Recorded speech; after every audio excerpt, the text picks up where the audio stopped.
Treacherous. Season final. 12 years later. Penjani sat alone in a cell staring at the pictures of the twins which were stuck on the walls. They were pictures of all kinds of settings at home, at school, at the park and parties. Palisa had captured every moment of their lives for him. The cell which had been his home for close to 13 years was fancy and more comfortable than the average prison cell. It had a single bed at the center, a small table to one side of the room and a separate bathroom. His lawyers had paid huge sums of money to ensure that he was kept in a private cell.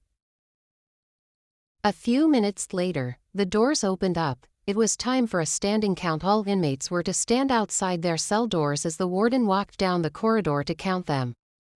Once that was done, Penjani walked back into his cell and his door was slammed shut. Then the lights instantly went out. He lay on the bed and closed his eyes but couldn't sleep. He was exhausted but his mind wouldn't shut off. He turned and tossed all night. The doors opened up the next morning and there was another standing count before breakfast. After that, they started cleaning the surroundings. By the time they were done it was lunch. They had their lunch and everyone returned back to their rooms. Penjani showered and started reading the Bible. Palisa had gotten him the Bible 2 years ago on his birthday and since then he had become an avid reader of the scriptures. Palisa was Penjani's first girlfriend. They met in university and dated for 3 years. The two had plans of getting married but her parents forced her to marry someone else. Palisa's husband actually divorced her after 5 years of marriage. Before Penjani was arrested, he tracked down Palisa and asked her to take in the twins. He put one of his businesses in her name and the rest were in the twins' names.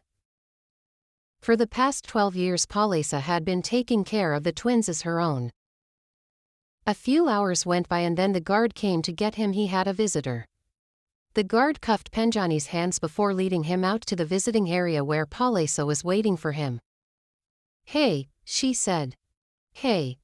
How are you?" "I am fine, how are you?" "I am great. And how are my babies?" "They are fine, they just graduated from high school today." She opened her bag and pulled out some photos which she handed to him. Penjani looked at the photos with a look of amazement and pride. "You have done a good job, Palisa," he commended her. "Thank you, you made it possible though. I only provided money and you did the rest." "When would you like to see them?" she asked. "I thought we talked about this already. How long are you going to keep up with this? It is for their own good. They miss you, they would be excited to know that you are still alive." "What are their plans for the future?" he asked, changing the subject. Jaden and Jada had been told that their parents died in a road accident. Jada wants to study medicine and Jaden is still trying to decide what to do. "I hope he is ready to run the businesses. I haven't talked to him about that." "You should." "Okay. My lawyers are always available to offer a help you in any way." "Thank you. I should be the one thanking you, Palisa." "For what?" "For the raising the twins for me. I love them as though they were my own. I knew you would. They have brought so much sanity and happiness into my life. When my husband left me for failing to conceive, I thought it was the end for me but the twins came along and life has been great." "Time up," the guard yelled.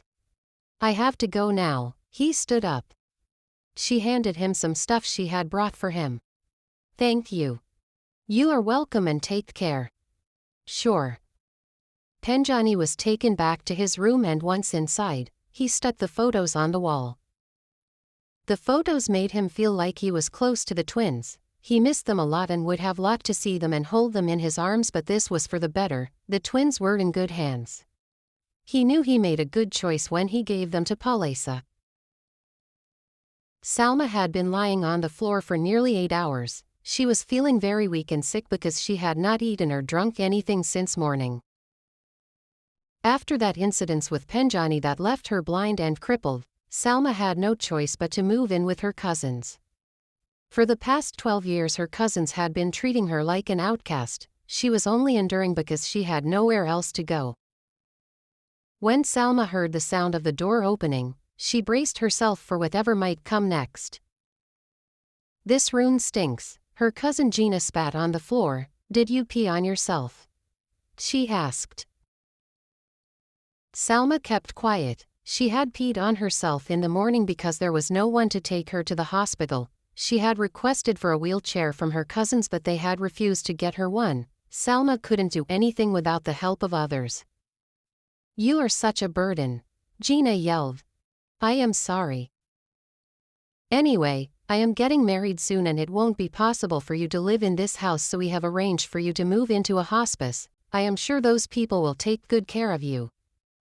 "Gina, there is really nothing that I can do. You messed up your life with your own hands. Haven't I suffered the consequences for my decisions?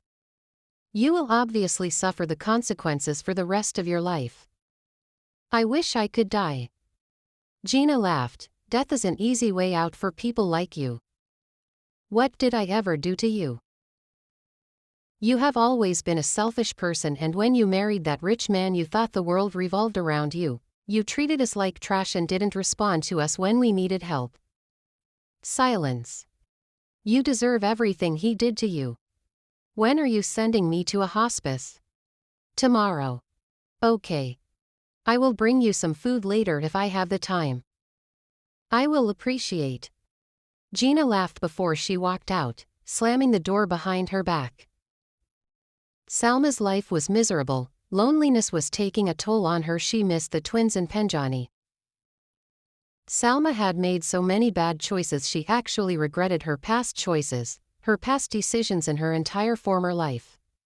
If only she could turn back the hands of time, she would certainly do things differently. If only she had the power to erase her past life with one click of a delete button. If only.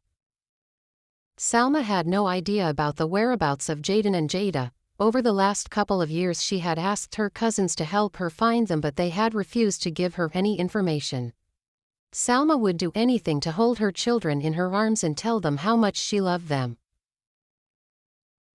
Later that night Salma could hardly sleep. She turned and tossed, moving in and out of consciousness all night. She wondered if this was how her life would end, if she would end up dying in some lonely hospice.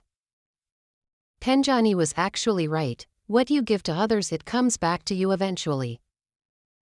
End. Ella B. NB. We will hear about Moses in the next story.